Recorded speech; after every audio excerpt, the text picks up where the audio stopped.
हम आज भी 2020 में चोर को चोर, लुटेरे को लुटेरा और बलात्कारी को बलात्कारी नहीं कहना चाहते। और ये युद्ध की विभीषिका ये है कि 2020 के हिंदुस्तान में भी आज भी हिंदू, आज भी भारत का मीडिया, आज भी भारत के अखबार मक्कार और झूठ पे खड़े हुए हैं। एक घटना हो जाए अखलाक की गाजियाबाद में, पूरा देश चिल्लाने लगेगा, मीडिया चिल्लाने लगेगा, इंटेलेक्चुअल चिल्लाने लगेंगे, देश में बड़े बड़े राइटर, डायरेक्टर, कंडक्टर जितने हैं सब आ जाएंगे मंडी हाउस पे, कोई अवार्ड वापस करेगा, उनकी आत्मा जाग जाती है। लेकिन एक मोरलेस इस समाज में यह तय हो गया है कि हिंदू की मौत महत्व नहीं रखती, हिंदू मर भी गया तो उस पर इतनी चर्चा करने की क्या जरूरत है। तो एक अनसीन, इनविजिबल, न दिखने वाला एक फियर क्रिएट हो गया है। और क्योंकि हमें समाज में चापलूसी करने की आदत है, हिंदुओं में चापलूसी करो, किसी के जूते उठाओ, सच बात मत कहो, जब सच बात कहने का समय आए इसलिए मत कहो कि हमें कुछ प्राप्त हो जाएगा, सच बोल देंगे तो ऐसा ना हो कि हमें जो प्राप्त होने वाला है वो प्राप्त ना हो। हमारा पड़ोसी है, हम उसको सच बात उससे कन्फ्रंट्रेट ना करें क्योंकि वो नाराज हो जाएगा। तो ये दुनिया को जो बीमारी है हमें न नाराज करने की, और उस नाराजगी में स्थिति ये हो गई है कि आप 1000 साल से गुलाम हैं, नाराज हैं, पिट रहे हैं, बलात्कार हो रहे हैं, आपकी बच्चियों को उठाया जा रहा है, आपके साथ लव जिहाद होता है, लैंड जिहाद होता है, आपके मकानों पे कब्जा किया जा रहा है, आपको जगह जगह डराया जा रहा है। इस देश में 2014 से लेके दिसंबर 2019 तक 151 हिंदुओं की पूरे देश में अलग अलग सामूहिक तौर पर मॉब लिंचिंग हुई है, लेकिन यह खबर नहीं बनती। इसलिए दिल्ली में अंकित सक्सेना किसी मुसलमान लड़की से उसका अफेयर हो, मुसलमान लड़की उससे शादी करना चाहती हो, उसका बाप, उसका मामा मर के दिल्ली के अंदर तलवारों से उसके टुकड़े कर देता है, लेकिन दिल्ली का इंटेलेक्चुअल खामोश रहता है। और हिंदू संगठन अपने नफे नुकसान के हिसाब से बोलते हैं क्योंकि उन्हें भी सेकुलरिज्म प्यारा है, उनका एक अलग सेकुलरिज्म है, कांग्रेस का अलग सेकुलरिज्म है, मुलायम का अलग है, लालू का अलग है। लेकिन हम दूसरों के सेकुलरिज्म को क्रिटिसाइज करते हैं और हमारा सेकुलरिज्म क्या है, और यह सेकुलर शब्द भारत में आया क्यों? तो अंकित सक्सेना की खबर नहीं बनती और अभी कुछ दिन पहले राहुल राजपूत को मारा, कोई बड़ी खबर नहीं है। क्या देश के अखबारों ने हेडलाइन बनाया? आज कुछ मीडिया ग्रुप, आप लोग जो काम कर रहे हैं जमीन पे, और जो दूसरे बड़े संगठन काम कर रहे हैं, इसके अलावा जो संगठन नहीं भी चलाते हैं, चाहे वो RSN सिंह साहब हो, GD बख्शी हो, ललित अंबरदार हो, कैप्टन रिजवी हो, सुशील पंडित हो, अंकुर शर्मा हो, ये जो तमाम सारे लोग इस देश में कर रहे हैं, उसके कारण आज मीडिया का थोड़ा सा रुख बदला है।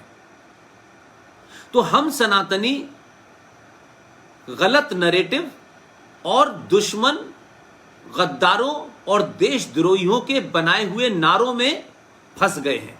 हमारा अपनी तरफ से कोई नया नैरेटिव नहीं होता, हमारा नई तरफ अपना कोई नया जुमला नहीं होता, कोई नया नारा नहीं होता। हम दूसरों के नारों को आत्मसात कर लेते हैं बिना ये जाने कि ये हमारे लिए हैं या हमारे दुश्मनों के लिए हैं। तो दुश्मन आपके साथ एक मानसिक खेल भी खेलता है, माइंड गेम भी खेलता है। आप उसी तरह सोचने लगते हैं जिस तरह दुश्मन चाहता है। वो आपके चारों तरफ की परिस्थिति ऐसी करता है कि आपको उसके अलावा कुछ समझ नहीं आता है। एक दूसरा जो आपकी भूमिका होनी चाहिए वो ये है कि आप किसी के एक्शन पर रिएक्शन देते हैं।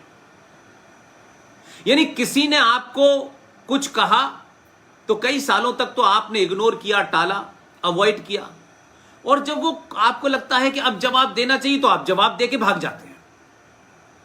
दुनिया में नियम है, attack is the best defence. अगर आपको लगता है कि आप पे हमला हो सकता है तो उससे पहले वो हमला करे, आप उस पे हमला करें, यही आपकी रक्षा करेगा। लेकिन भारत जैसे देश, हजारों हजारों साल की परंपरा, सरोकारों, आदर्शों के देश को इस हिंदुस्तान के बौने नेताओं ने और अलग अलग छोटे छोटे संगठन जो चल रहे हैं, जिनके लिए संगठन देश से बड़ा है, देश से ऊपर है, कुछ लोग संगठन से भी ऊपर चले गए हैं। तो उस वजह से होता यह है कि आपको सही गाइडेंस नहीं मिल रही कि हमें करना क्या है। कोई कहेगा हथियार रखना चाहिए, कोई कहेगा बम। अरे भाई, हथियार बम तो आपको रखने की जरूरत ही नहीं है। आप तो जो ताकत आपके पास है पहले उसको तो पहचानो। आप अपनी ताकत ही नहीं पहचानना चाहते। आपको लगता है अरे हम तो जो दूसरा कर रहा है उसका एक्शन करेंगे, उस पर रिएक्शन देंगे, इसलिए वो आपके साथ एक्शन ऐसा करता है कि आप रिएक्शन भी वैसा ही देते हो जैसा वो चाहता है। जैसे बौद्धिक रूप पे इस देश में हिंदू को, हिंदू माता पिता ने, हिंदू समाज ने, हिंदू संगठनों ने सच बात बता ही नहीं। इसलिए मैंने कहा कि राजनीति एक अलग विषय है, राज एक अलग विषय है।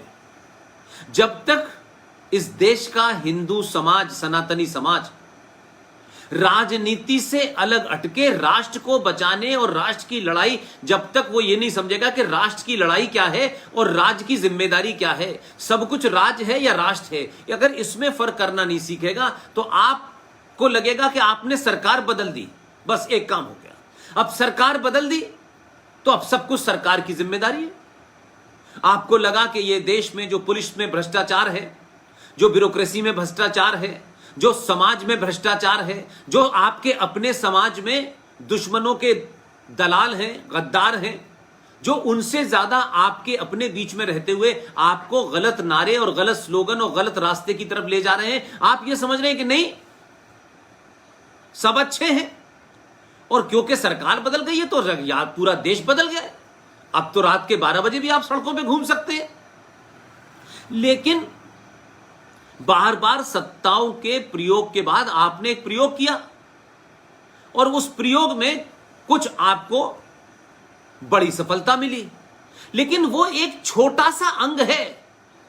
सत्ता बदलना सब कुछ नहीं है, क्योंकि आज भी मैं देखता हूं जिन लोगों की पिछले 70 साल में देश में कोई सत्ता नहीं थी, उनका प्रधानमंत्री नहीं था, उनका गृह मंत्री नहीं था, उनका डिफेंस मिनिस्टर नहीं था, लेकिन क्योंकि वो अपने समाज के लिए ज्यादा वफादार थे, कमिटेड थे, ना कि आपके राज्य के लिए, इसलिए उन्होंने सत्ता आई अपनी कौम, अपने मजहब और अपने विस्तारवादी एजेंडे के लिए किसी की भी ठोड़ी में हाथ डाला और अपना काम किया और फिर सत्ता चली गई, फिर कोई बात नहीं, फिर कोई दूसरे की शक्ल में आ जाएगी, फिर कांग्रेस के अंदर गुलाम नबी आजाद जैसे दलाल के हाथ में आ जाएगी, फिर आजम खां जैसे दलाल के हाथ में आ जाएगी।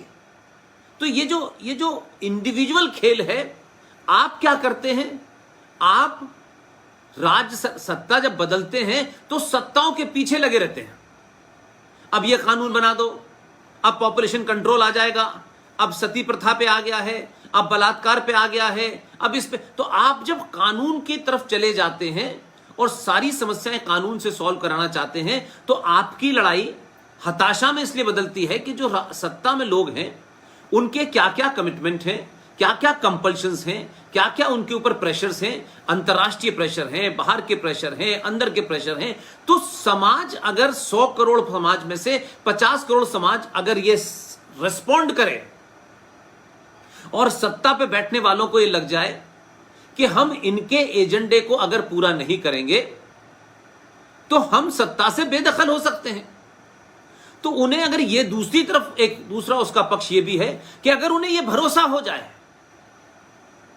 कि वोट मांगने के लिए, चुनाव जीतने के लिए जो जगलरी करनी पड़ती है, जो नारे देने पड़ते हैं, जो किसी को खुश करने के लिए बोलने पड़ते हैं, वो शायद न बोले, क्योंकि उन्हें यह भरोसा है कि इस देश का 50 करोड़ लोग उसके साथ खड़ा हुआ है। हो सकता है कि इस दौर में कुछ उनसे काम हुए हो, कुछ ना भी हुए हो, क्योंकि राज सत्ता पे बैठने के बाद हर बात का सार्वजनिक खुलासा नहीं किया जा सकता है। लेकिन जिनकी सत्ता ही नहीं थी, आप देखिए वो गिनती में 25%, 25 करोड़, 30 करोड़ हैं, 18 या 19 या 20% है, लेकिन उनकी सत्ता नहीं थी। लेकिन उनकी सत्ता में जब जब जो आया उसने अपने समाज और उस गज़वाए हिंद दारुल हरब से दारुल इस्लाम बनाने का जो एजेंडा है, उसमें उन्होंने चौतरफा काम किया।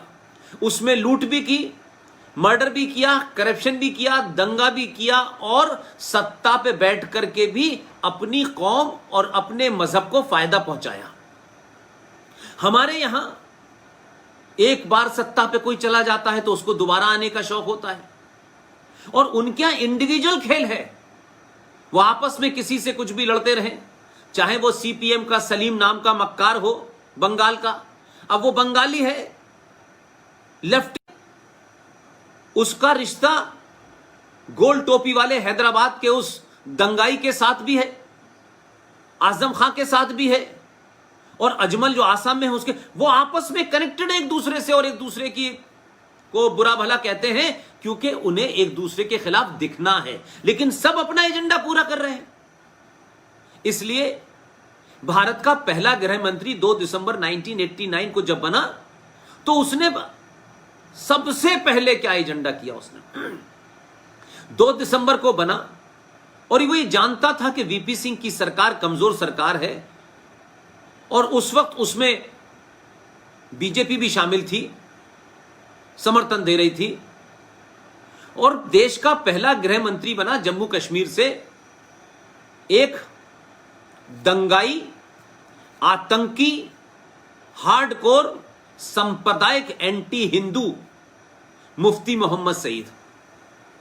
उसने इस चक्कर में नहीं पड़ा कि सरकार 500 साल चलेगी और ये होगा और ये कुर्सी मेरे पास का, उसके पास चंद दिनों के लिए वो कुर्सी आई। 2 दिसंबर को शपथ ली, 8 दिसंबर को उसने अपनी बेटी को का अपहरण करा दिया कि देखिए साहब अपहरण हो गया, और वो कितना वफादार था अपने उस कौम के लिए, वो किस उस मजहब के लिए, अपने एजेंडे के लिए जो वो चल रहा था। उसने उसका अपहरण कराने का ड्रामा किया और 4 बड़े अंतर्राष्ट्रीय आतंकवादियों को छुड़वा दिया। उसका एजेंडा बेटी नहीं थी, उसका एजेंडा था उन आतंकवादियों को छुड़वाना। तो अगर गृह मंत्री की बेटी गायब हो गई है, जो कि आपस में सहमति के साथ गायब हो गई थी, वापस आ गई।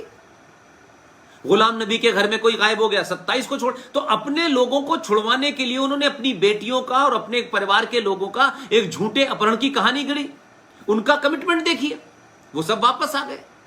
और 2 दिसंबर को शपथ लेता है, 2 दिसंबर 1989, और 2 दिसंबर से गिनिए 19 जनवरी, तो 2 दिसंबर से दिसंबर का 1 महीना 28 से 30 दिन और 19 दिन और जोड़ दें, तो कुल मिलाकर के 40, 45, 48 दिन होते हैं। 48 दिन के अंदर ही उसको मालूम था यही मौका है।